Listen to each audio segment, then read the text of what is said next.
गलातीहरूलाई पावलको पत्र अध्याय 1। पावल ख्रिस्टको एक प्रेरित, जो मानिसहरूबाट वा कुनै मानिसद्वारा पठाइएको होइन, तर यीशु ख्रिस्ट र परमेश्वर पिता जसले उहाँलाई मृत्युबाट जीवित पार्नुभयो, उहाँबाट पठाइएको हुँ।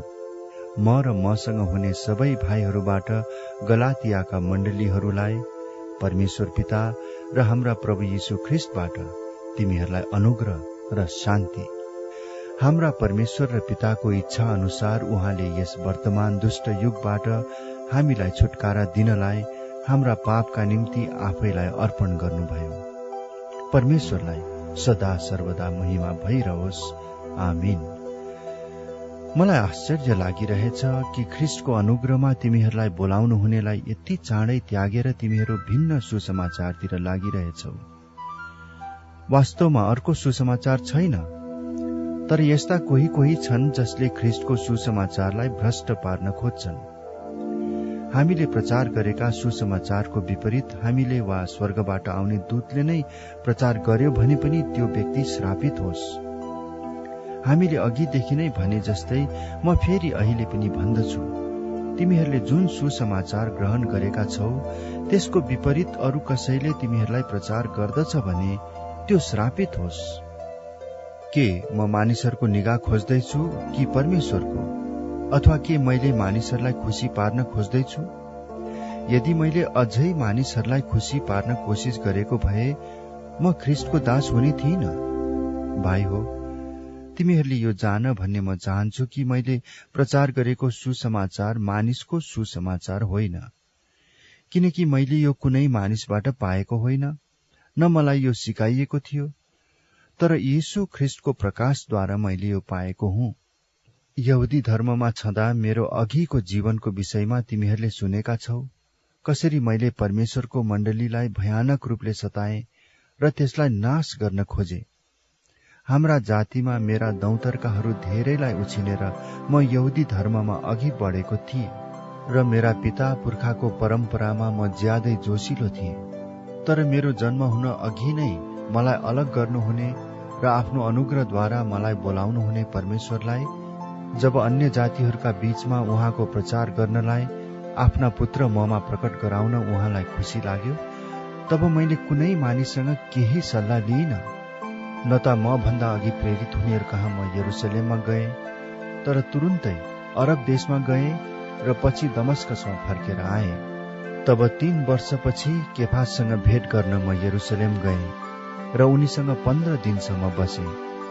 तर प्रभुका भाइ याकुबलाई बाहेक अरू कुनै प्रेरितलाई मैले भेटिन। परमेश्वरको सामु म तिमीहरूलाई विश्वास दिलाउन चाहन्छु कि म जे लेख्दछु त्यो झुटो होइन। त्यसपछि म सिरिया र किलिकियाका इलाकातिर गएँ। त्यतिन्जेल यहुदियाका ख्रिस्टका मण्डलीहरूले मेरो मुख देखेका थिएनन्। तिनीहरूले यतिसम्म मात्र सुनेका थिए, अघि हामीहरूलाई सताउने मानिसले जुन विश्वास नाश गर्न खोजेको थियो, अहिले त्यसले त्यही विश्वास प्रचार गरिरहेछ। तिनीहरूले मेरो कारण परमेश्वरलाई महिमा दिए।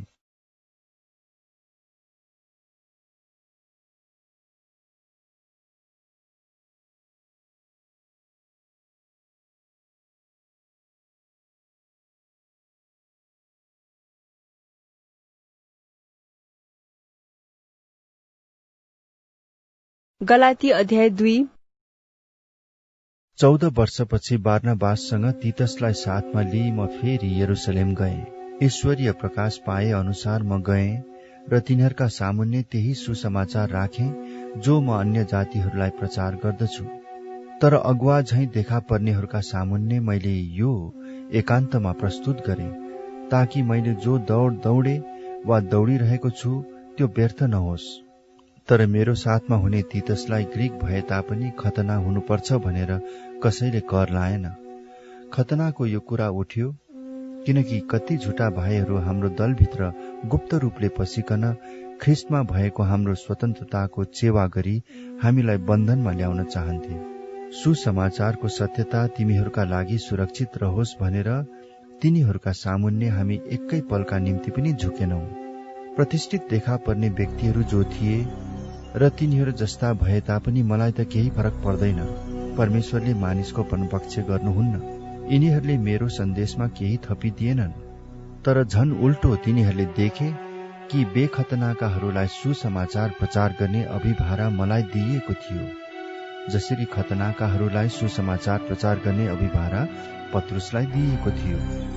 परमेश्वर जसले पत्रुसको प्रेरितपनद्वारा खतनाकाहरूका बीचमा काम गर्नुभयो, मद्वारा पनि अन्य जातिहरूका बीचमा काम गर्नुभयो।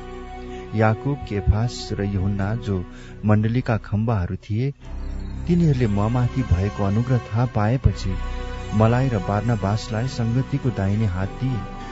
हामी अन्य जातिहरू कहाँ जाने र उनीहरू चाहिँ खतनाकाहरू कहाँ जाने भन्ने निश्चय गरे। केवल उनीहरूको यही इच्छा थियो कि गरीबमाथि हाम्रो सम्झना रहोस्। त्यसो गर्न म पनि उत्सुक थिएँ। तर जब केफास एन्टिओखियामा आए तब मैले उनलाई खुल्लम खुल्ला विरोध गरेँ, किनकि उनी दोषी थिए। याकूबले पठाएका मानिसहरू आउन भन्दा अघि उनले अन्य जातिहरूका साथमा खाने गर्दथे। तर जब तिनीहरू आइपुगे तब उनी अन्य जातिहरूबाट पछि हटेर अलग भए, किनकि उनी खतनाका दलदेखि डराएका थिए। अरू बाँकी यहुदीहरूले पनि त्यस्तै कपटपूर्ण काम गरे, यहाँसम्म कि तिनीहरूको कपटपूर्ण व्यवहारले गर्दा बारनबास पनि भड्केर गए। तर जब सुसमाचारको सत्यता बमोजिम तिनीहरू नचलेका मैले देखेँ, तब तिनीहरू सबैका सामुन्ने मैले केफासलाई भने, तपाईँ यहुदी भइकन यहुदी जस्तो नभई अन्य जातिहरू जस्तै चल्नुहुन्छ भने अन्य जातिहरूलाई यहुदी जस्तै जिउन कसरी कर लाउनुहुन्छ? हामी जन्मैका यहुदी हौं र अन्य जाति जस्तै पापी होइनौं, र पनि हामी जान्दछौं व्यवस्थाका कामद्वारा मानिस धर्मी ठहरिँदैन, तर येशू ख्रीष्टमाथिको विश्वासद्वारा धर्मी ठहरिन्छ। यसकारण हामीले पनि हाम्रो विश्वास ख्रीष्ट येशूमा राख्यौं, ताकि हामी व्यवस्थाका कामद्वारा होइन तर ख्रीष्टमा राखिएको विश्वासद्वारा धर्मी ठहरिन सकौं। किनकि व्यवस्थाका कामद्वारा कोही पनि धर्मी ठहरिँदैन। तर यदि ख्रीष्टमा धर्मी ठहरिने प्रयत्न गर्दा हामी पापी भेटाइन्छौं भने ख्रीष्टले पापलाई प्रोत्साहन दिनुहुन्छ त? कदापि होइन। किनकि आफैले भत्काएको कुरा मैले फेरि बनाए भने आफैले आफैलाई म अपराधी हुँ भन्ने साबित गर्छु। किनकि परमेश्वरको निम्ति म जिउन सकूं भनेर व्यवस्थाद्वारा व्यवस्थाको लेखी म मरेको छु। म ख्रीष्टसँगै क्रुसमा टाँगिएको छु। अब उपरान्त जिउने म होइन, तर ख्रीष्ट ममा जिउनुहुन्छ।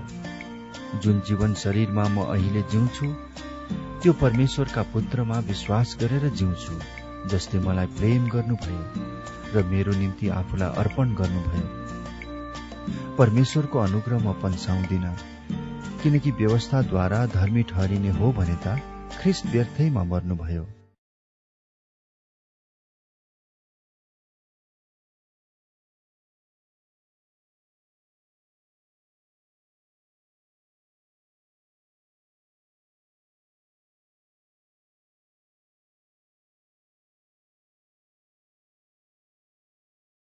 गलाती अध्याय 3। हे मूर्ख गलाती हो, कसले तिमीहरूलाई मोहनी लाएर बसमा पार्यो? तिमीहरूका आँखाकै सामुन्ने यीशु ख्रीष्ट क्रुसमा टाँगिनु भएको कुरा स्पष्ट रूपले वर्णन गरिएको थियो। यति मात्र म तिमीहरूलाई सोध्न चाहन्छु, तिमीहरूले पवित्र आत्मालाई व्यवस्थाका कामहरूद्वारा पायौ कि सुनेका वचनमा विश्वास गरेर? के तिमीहरू यति मूर्ख छौ कि आत्मामा सुरु गरेर शरीरमा शेष गर्दैछौ?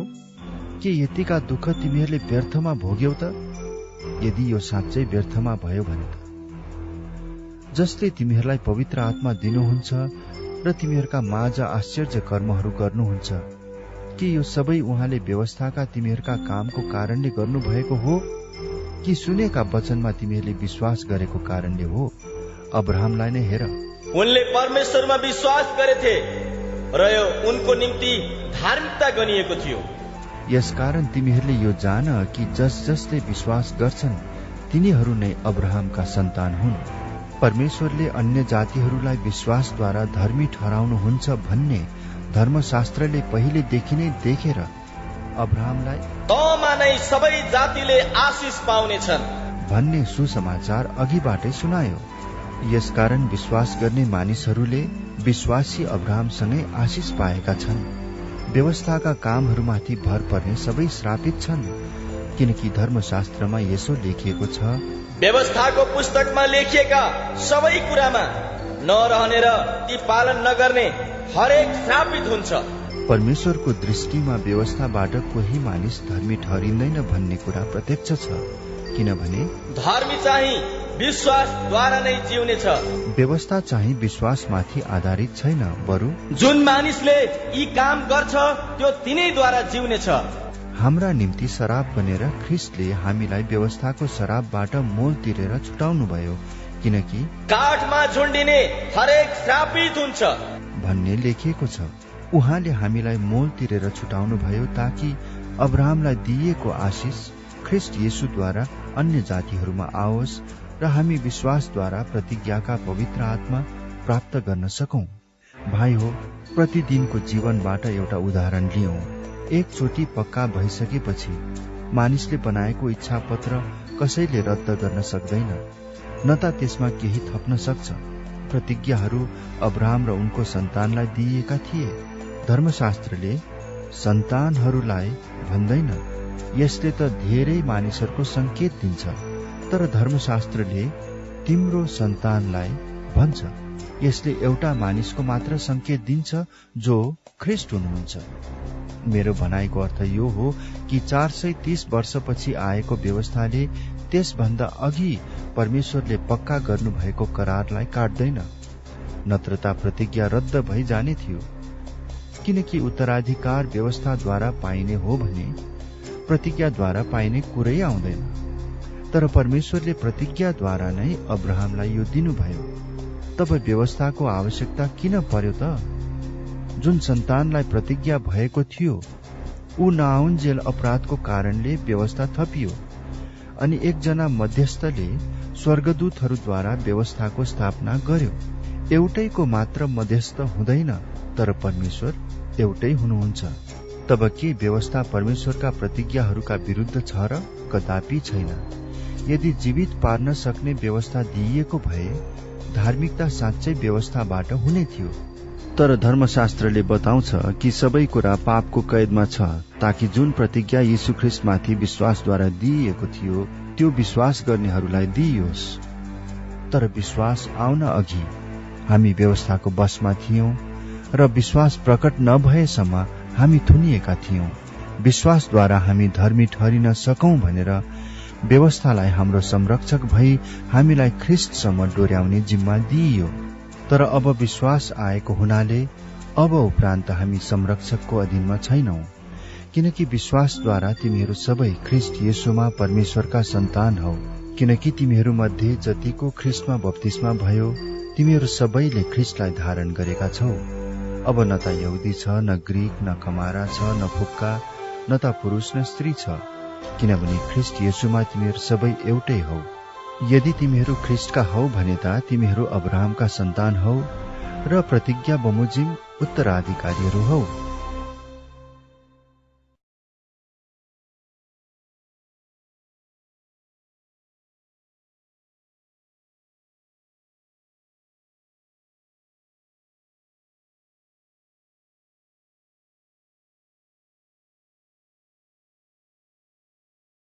गलाती अध्याय 4।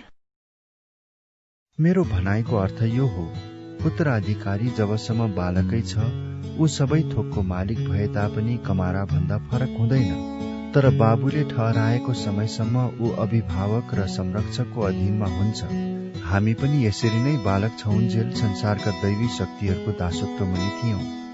तर समयको पूर्णतामा परमेश्वरले आफ्ना पुत्रलाई पठाउनुभयो। उहाँ एउटी स्त्रीबाट जन्मनुभयो तथा व्यवस्थाको अधीनमा जन्मनुभयो। व्यवस्थाको अधीनमा रहनेहरूलाई मोल तिरेर छुटाउनलाई उहाँ पठाइनुभयो ताकि हामी पुत्रको पूरा हक प्राप्त गर्न सकौं। तिमीहरू पुत्र भएका हुनाले परमेश्वरले आफ्ना पुत्रको आत्मा हाम्रा हृदयमा पठाइदिनुभयो, जसले हे अब्बा पिता भनेर पुकार्नुहुन्छ। यसै कारण परमेश्वरद्वारा तिमी अब उपरान्त दास होइनौ तर पुत्र हौ, र पुत्र हौ भने त उत्तराधिकारी पनि हौ। अघि अघि जब तिमीहरूले परमेश्वरलाई चिनेका थिएनौ तिमीहरू तिनका दास थियौ जो स्वभावले नै देवहरू होइनन्। तर अब त तिमीहरूले परमेश्वरलाई चिनेका छौ अथवा परमेश्वरबाट चिनिएका छौ, र पनि फेरि कसरी तिमीहरू ती निर्बल र सुरुका तुच्छ सिद्धान्तहरूतिर फर्कन्छौ र फेरि तिनका दास बन्न चाहन्छौ। तिमीहरू तिथिहरू, महिनाहरू, ऋतुहरू र वर्षहरू मान्दछौ। मलाई त यस्तो लाग्छ कि तिमीहरूका निम्ति गरिरहेको मेरो परिश्रम व्यर्थ भयो। भाइ हो, तिमीहरू म जस्तै हो भन्ने म बिन्ती गर्दछु, किनकि म पनि तिमीहरू जस्तै भएको छु। तिमीहरूले मेरो केही खराबी गरेका छैनौ। तिमीहरूलाई थाहा छ कि शरीरको अस्वस्थताले गर्दा नै मैले पहिले तिमीहरूलाई सुसमाचार सुनाएथे। यद्यपि मेरो बिरामी अवस्था तिमीहरूका लागि एउटा परीक्षा थियो, तथापि तिमीहरूले मलाई तिरस्कार गरेनौ, न घृणा नै गरे। तर परमेश्वरको एउटा दूतलाई, ख्रिस्ट येशूलाई झैं मलाई ग्रहण गर्यौ।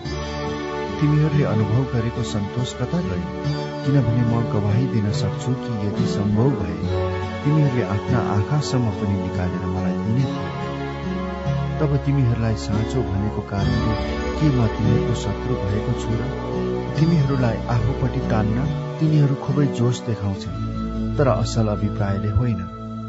तिमीहरूले बढी उत्साह साथ तिनीहरूलाई स्वीकार गर भनेर तिनीहरूले हामीबाट तिमीहरूलाई अलग पार्न खोज्छन्। असल अभिप्रायको निम्ति जोशिलो हुनु असल हो, तर म तिमीहरूका माझमा हुँदा मात्र जोश देखाउनु असल होइन।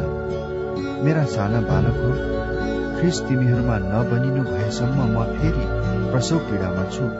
अहिले म तिमीहरूका साथमा भएर तिमीहरूसँग मेरो बोल्ने तरिका बदल्न सके कति असल हुने थियो, किनकि तिमीहरूका विषयमा म अन्योलमा परेको छु। तिमीहरू व्यवस्थाको अधीनमा रहन चाहनेहरूले मलाई भन, व्यवस्थाले के भन्छ? के तिमीहरूलाई थाहा छैन? किनभने लेखिएको छ, अब्राहमका 2 छोराहरू थिए, कमारी तर्फबाट एक, अर्को चाहिँ स्वतन्त्र स्त्रीबाट।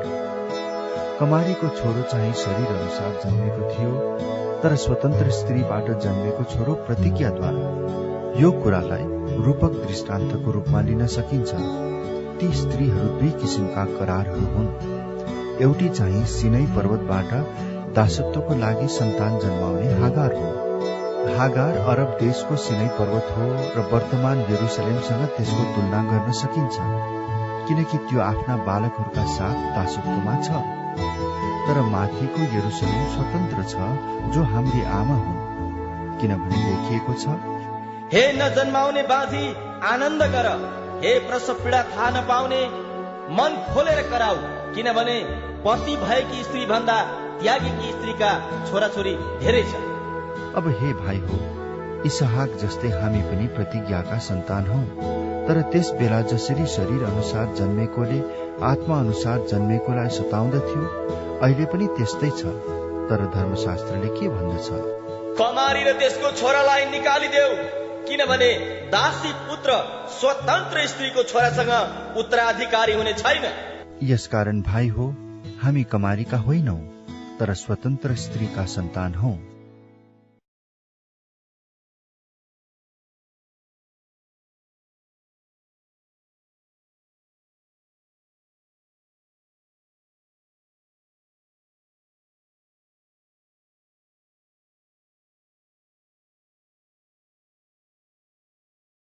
गलाती अध्याय 5।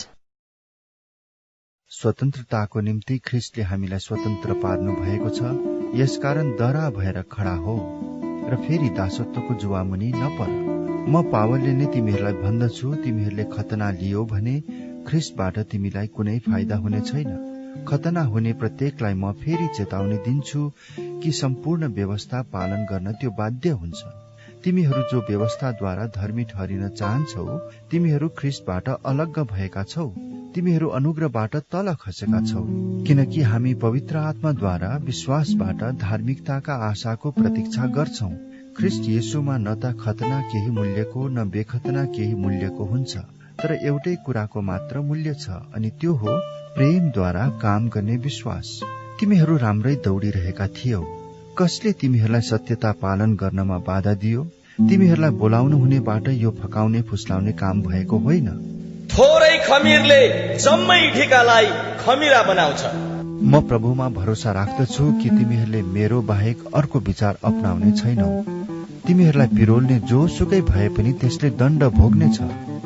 तर भाइ हो, यदि म अझै खतनाको प्रचार गर्दछु भने म माथि यी सब सतावट किन आएका? त्यसो हो भने त क्रुसबाट आउने बाधा गएको छ। तिमीहरूलाई विचलित पार्नेहरूले त बरु आफ्नो अङ्ग नै काटे पनि हुने। भाइ हो, तिमीहरू त स्वतन्त्रताको निम्ति बोलाइएका हौ। केवल त्यस स्वतन्त्रतालाई पापमय स्वभावको निम्ति प्रयोग नगर, तर प्रेममा तिमीहरू एक अर्काको सेवक बन, किनभने समस्त व्यवस्था एउटै वचनमा पूरा भएको छ। तैले आफ्नो छिमेकीलाई आफूलाई चाहिँ प्रेम गर। तर तिमीहरू एउटाले अर्कालाई टोक्ने र निल्ने गर्छौ भने त होशियार गर, तिमीहरू एक अर्काबाट नै खतम हुनु नपरोस्। तर म भन्दछु, पवित्र आत्माद्वारा हिँड र पाप स्वभावका लालसा पूरा नगर, किनकि पाप स्वभावका लालसा पवित्र आत्माको विरुद्ध हुन्छन् अनि पवित्र आत्माको इच्छा पाप स्वभावको विरुद्ध। तिमी जे गर्न चाहन्छौ त्यसबाट तिमीहरूलाई रोक्नका निम्ति यी चाहिँ एउटा अर्काको विरुद्धमा हुन्छन्। तर यदि तिमीहरू पवित्र आत्माद्वारा डोर्याइएका हौ भने त तिमीहरू व्यवस्थाको अधीनमा हुँदैनौ। पाप स्वभावका कामहरू प्रत्यक्ष छन्, जो यिनै हुन्: व्यभिचार, अपवित्रता, लम्पटपना, मूर्ति पूजा, मन्त्र तन्त्र, दुश्मनी, झै झगडा, ईर्ष्या, क्रोध, स्वार्थीपन, फुट, गुटबन्दी, डहा, पियक्कड़पन, मोजमज्जा र यस्तै अरू जसका विषयमा म तिमीहरूलाई चेतावनी दिन्छु र अघि पनि दिएकै हुँ। जसले यस्ता कामहरू गर्दछ परमेश्वरका राज्यका हकदार बन्ने छैनन्। तर पवित्र आत्माको फल चाहिँ प्रेम, आनन्द, शान्ति, धैर्य, दया, भलाइ, विश्वस्तता, नम्रता, संयम हुन्। यस्ता कुराहरूका विरुद्धमा कुनै व्यवस्था छैन। तर तिनीहरू जो ख्रीष्ट येशूका हुन्, तिनीहरूले पाप स्वभावलाई त्यसको वासना र लालसा सहित क्रुसमा टाँगिदिएका छन्। हामी पवित्र आत्माद्वारा जिउँछौं भने आत्माकै अनुसार हिँडौं। हामी अहंकारी नहोऔं, एउटाले अर्कालाई रिस नउठाऔं र एउटाले अर्कालाई ईर्ष्या नगरौं।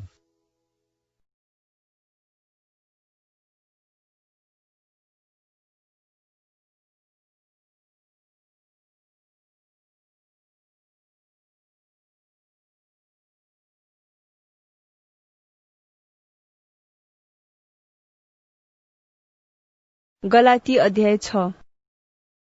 भाइ हो, यदि कुनै मानिस अपराधमा पक्राउ पर्यो भने तिमीहरू जो आत्मिक छौ तिमीहरूले नै नम्रतापूर्वक तिनको सुधार गर। आफ्नै पनि विचार राख, नत्रता तिमीहरू पनि परीक्षामा पर्नेछौ। एउटाले अर्काको भार उठाओ र यसरी ख्रीष्टको व्यवस्था पूरा गर। किनकि कुनै मूल्य नभएको मानिसले आफैलाई केही हुँ भनी ठान्छ भने त्यसले आफैलाई धोका दिन्छ। प्रत्येकले आफ्नै कामको जाँच गरोस्, तब मात्र त्यसले आफैलाई अरूसँग तुलना नगरी आफैमाथि गर्व गर्न सक्छ। किनभने हरेकले आफ्नो भार आफै उठाउनु पर्छ। वचनको शिक्षा पाउने हरेकले आफ्ना सबै असल थोकहरू वचन सिकाउनेसँग बाँडचुँड गर्नुपर्छ। धोकामा नपर, परमेश्वरको ठट्टा हुँदैन। किनभने मानिसले जे रोप्दछ त्यसैको कटनी पनि गर्नेछ। जसले आफ्नो पापमय स्वभावको निम्ति रोप्दछ त्यसले आफ्नो पापमय स्वभावबाट नै सर्वनाशको कटनी गर्नेछ। तर जसले आत्माको निम्ति रोप्दछ त्यसले आत्माबाट नै अनन्त जीवनको कटनी गर्नेछ। भलाइ गर्ने काममा हामी नथाकौं, किनभने यदि हिम्मत हारेनौं भने ठीक समयमा हामी कटनी गर्नेछौं। यसकारण मौका पाए अनुसार हामी सबै मानिसको भलाइ गर्दै जाउँ, विशेष गरी तिनीहरूको जो हाम्रो विश्वासका परिवारका हुन्। हेर, म कति ठूला ठूला अक्षरहरूले आफ्नै हातले तिमीहरूलाई लेखिरहेछु। ख्रीष्टका क्रुसको कारणले सतावटमा नपरुन् भनी बाहिर तवरले सब ठीक देखिन चाहनेहरूले नै तिमीहरूलाई खतना लिन कर लाउँछन्। किनकि खतना लिनेहरू आफै पनि व्यवस्था पालन गर्दैनन्। तर तिमीहरूको शरीरमा घमण्ड गर्नको निम्ति तिमीहरूले खतना लिएको तिनीहरू चाहन्छन्। हाम्रा प्रभु येशू ख्रीष्टको क्रुस बाहेक अरू कुनै पनि कुरामाथि घमण्ड गर्ने कुरा मदेखि दूर रहोस्, जसद्वारा म चाहिँ संसारको लेखी र संसार मेरो लेखी क्रुसमा झुण्ड्याइएको छ। न त खतनाको केही महत्व छ न बेखतनाको, तर नयाँ सृष्टि नै सब थोक हो। अब जो जति यस नियममा चल्दछन् तिनीहरूमाथि र परमेश्वरका इस्रायल जातिमाथि शान्ति र कृपा रहोस्। अबदेखि उसो कसैले मलाई कष्ट नदियोस्, किनभने म आफ्नो शरीरमा यीशुका डामहरू धारण गर्दछु। भाइ हो, हाम्रा प्रभु यीशु ख्रीष्टको अनुग्रह तिमीहरूको आत्मासँग रहोस्। आमीन।